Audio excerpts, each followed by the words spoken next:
Hey everyone, welcome back to Corporate Decoder. Today we're diving into Arthur J. Gallagher's latest 10Q filing, their report card for the first 3 months of 2025. It's a document filled with numbers, but don't worry, we'll make sense of it together. It's going to be a wild ride. Before we get started, if you appreciate getting straight insights from corporate documents, make sure you're subscribed. We also have a Discord community linked in the description below.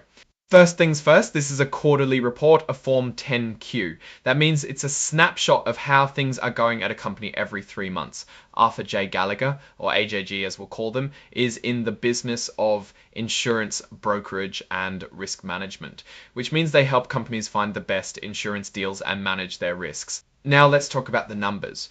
Total revenues are up, hitting $3.7 billion last year. That's a nice jump.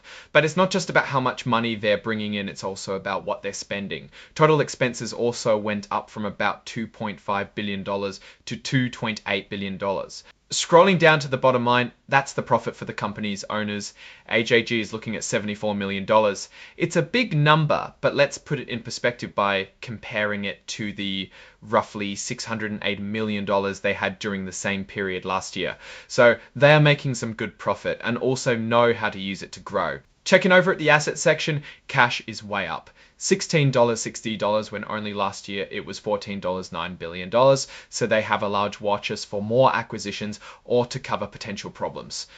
But before we get too excited, let's tap the brakes and talk about the things that could go wrong, because every company has risks. The big one here is global economic and geopolitical events, and some risks that could negatively affect the success of their acquisition strategy. For example, an integration risk could make the newly acquired company not worth what they thought it would be, or simply damage their reputation in the process. There are also risks associated with the use of AI in their business operation. They need to know what they're doing.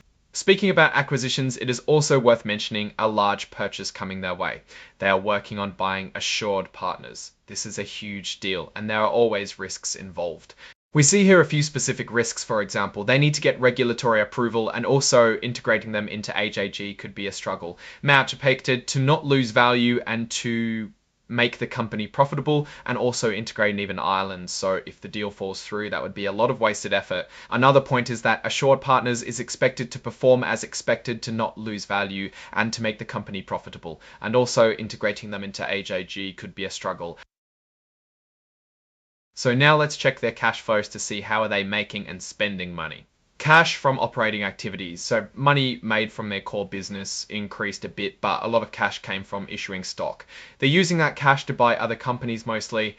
They got over $1.3 billion from selling new stock, and they're spending a lot on acquiring new businesses and some smaller amounts to pay off old debts and paying dividends to investors. That was quite a trip. We went through a ton of information. Let's summarize. AJG had a good first quarter, growing revenue and profit. They are dealing with a lot of economic uncertainty and geopolitical events, so we have to see how that plays out. And they have a big acquisition coming that might be risky to integrate. Alright, that's our breakdown of Arthur J. Gallagher's latest filing. What's your take on these numbers and what they signal for the company's future? Drop your thoughts in the comments. If this analysis was valuable, hitting that like button really helps, and subscribe for more deep dives. Don't forget to check out the Discord in the description for even more insights. Thanks for watching. See you next time.